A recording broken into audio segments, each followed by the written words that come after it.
Hi everyone, my name is Laurel of Mount Laurel Stitches, and this is a Flosstube Extra. Today's Flosstube Extra will be all about quilting. There's no cross stitch here. This is a tribute to my mom and all the quilts that she made that I mentioned in Flosstube 16. I actually filmed the intro to this video a couple weeks ago, right after I posted the last one, but I wanted to redo the intro so that I could say thank you to all of the comments and everyone who took the time to sit with me in their grief. I was amazed by the response to that video. I really just kind of thought it would kind of fall down there and get lost, and that would be fine. But it went in a totally different direction. So I don't have enough words to say besides thank you to everyone who took time out of their day to sit with me and to share their loss with me and just try to find words to make things just a little bit better, even if it was for a moment. I asked my dad if he wanted to keep watching these videos, given that he and my mom used to watch them all the time together, and he ended up doing it a couple of days later, and he even read the comments, and I think he said something like it did his heart good to see just the kindness that people had shown. So I'm going to be responding to comments in the next couple of days, but I just want you to know, to every single person who took a moment to sit there with me, thank you. This video will be kind of a different style. I am going to splice in parts that I filmed before because I feel like it's still okay to do, and then I'm going to end up putting in videos with me narrating if I know a story behind a quilt, and then the end of the video will be just videos of the quilt or pictures, and then the name of the quilt if I know it. I don't know all the names. I definitely don't know the fabric. I know that she did not do the long arm quilting herself, like most quilters take it somewhere. But if I know anything, I will try to figure it out and add it as I go. But I hope you find some inspiration if you're a quilter, if you're someone who just likes quilts and likes looking at it for the joy of it.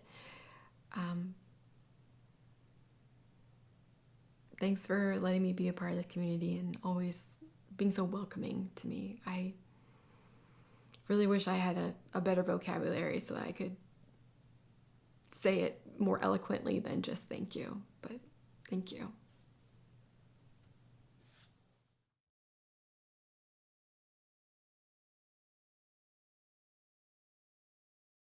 Maybe draw inspiration from it. The quilt that I mentioned in Flosstube 16 is from Jelly Roll Quilts. This is a book of, I guess, quilts that you can make from a jelly roll. This is the quilt that my mom and I have been trying to make for the last 10 years. And it's in various stages. I'll show a picture of the inside. This is what it's supposed to look like. This quilt is called Sparkling Gemstones. It's a very beautiful quilt with a kind of like a white background. And currently it is partially in this form.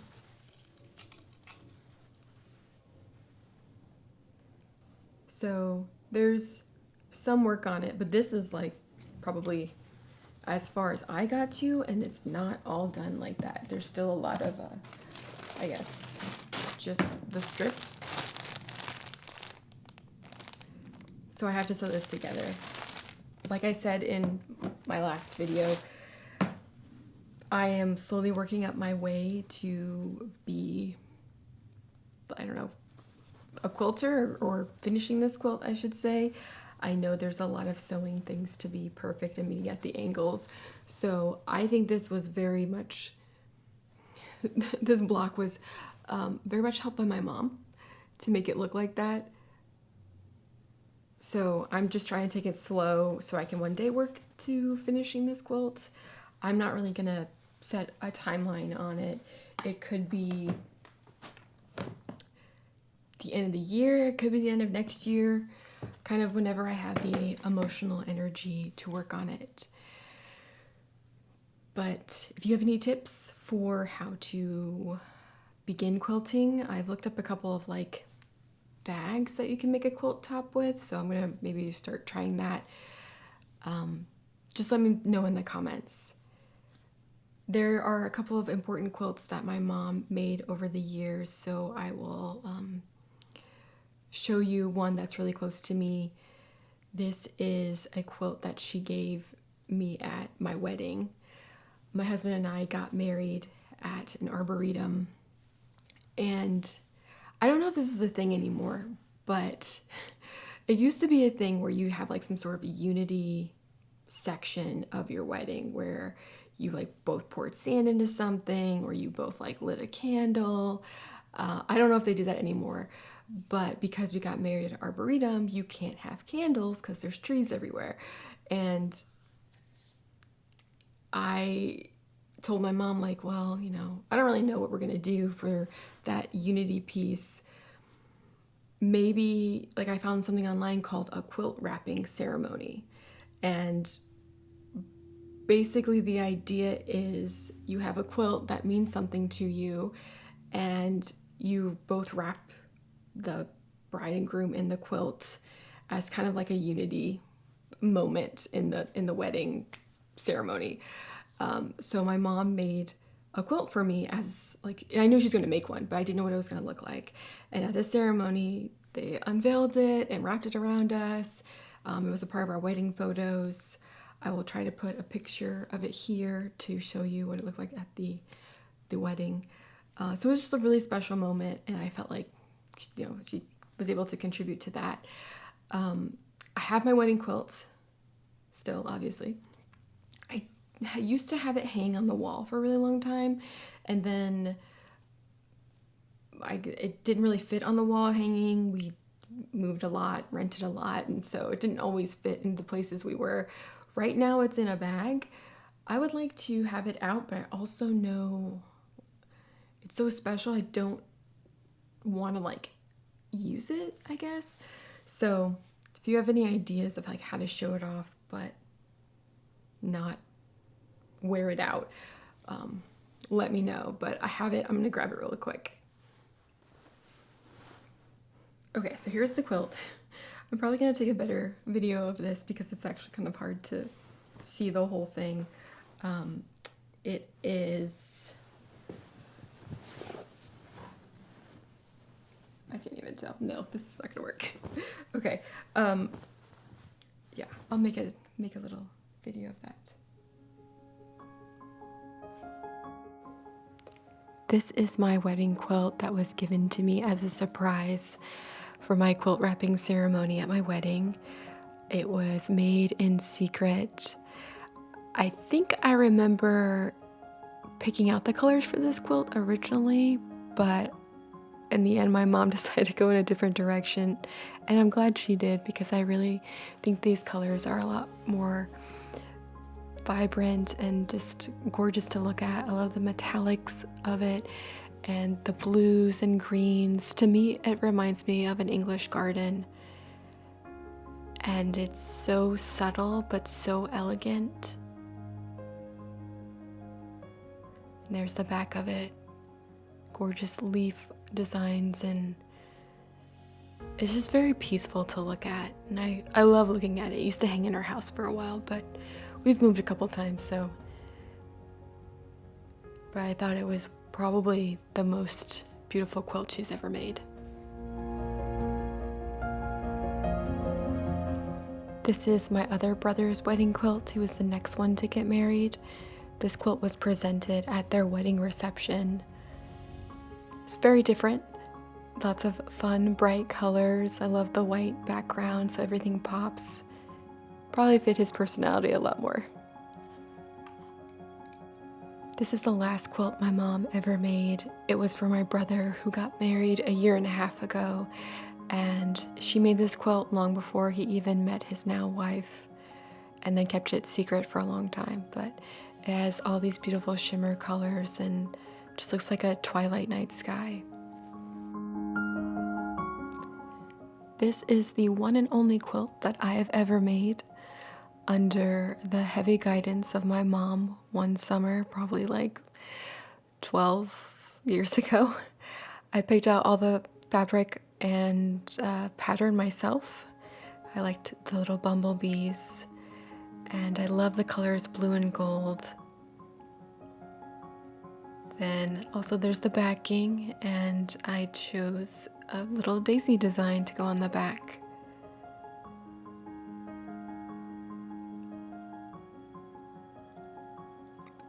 I use this quilt all the time. This quilt she made and gave to me after I graduated from my master's. I think this one is called Shenandoah, which was very fitting because I had just spent 2.5 years in the Shenandoah Valley working on my degree. This has such bright, colorful designs and pops of color. I love all the flower details.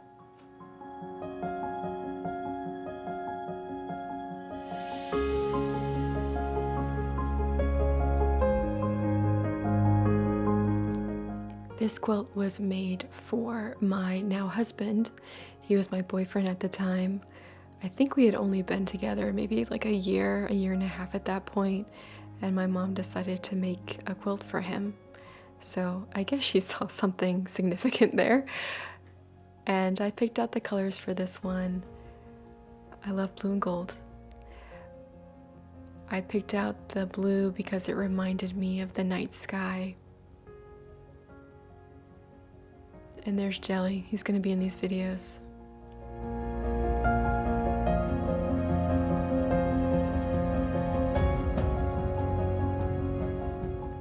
Oh, there's Bagel. He's usually asleep when I film videos. This is the oldest quilt that I have. I think this is the first one she ever gave to me.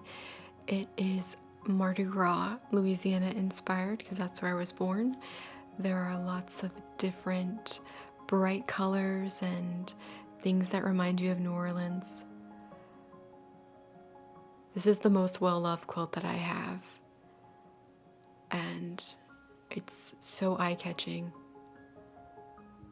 Even the cat likes it. He's probably gonna try and go to sleep in it.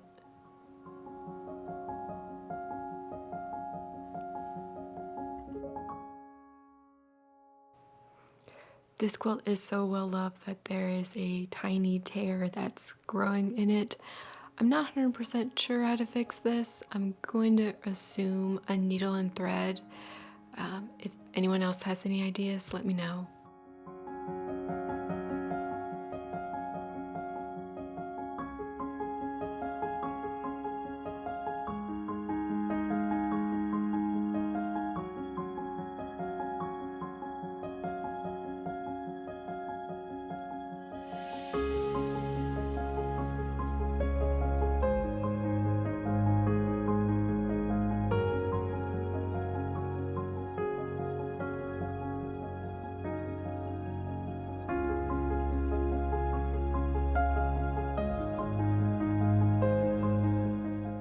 I know the name of this quilt. It is called Lucky Stars, and this is her first ever attempt at quilting, which is amazing to me because it looks so impressive. I love the fall colors. These fall leaf fabrics are so cool.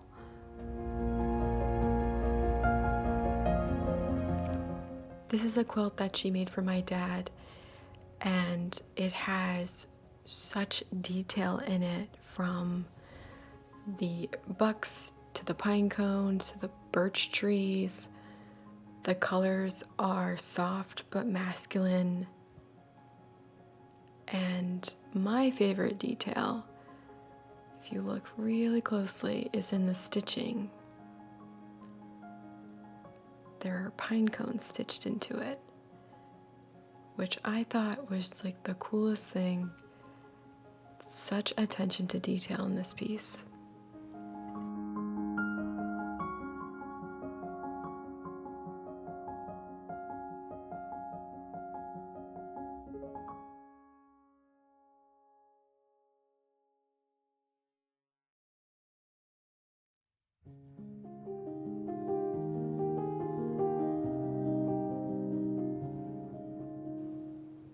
I believe this one is called a pineapple scrap quilt, where you use up all the different scraps that you used in previous quilts and turn it into one big one.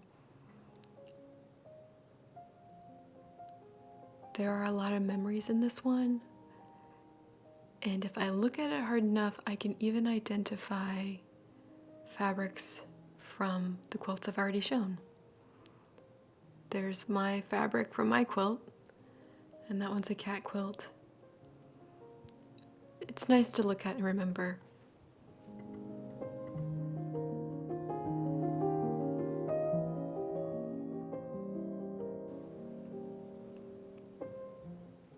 There's even a part of a fabric that I used to make an apron out of. It's nice to find all those different pieces in there. At my mom's funeral, we had all of her quilts displayed at the visitation, so I felt like it was very representative of her.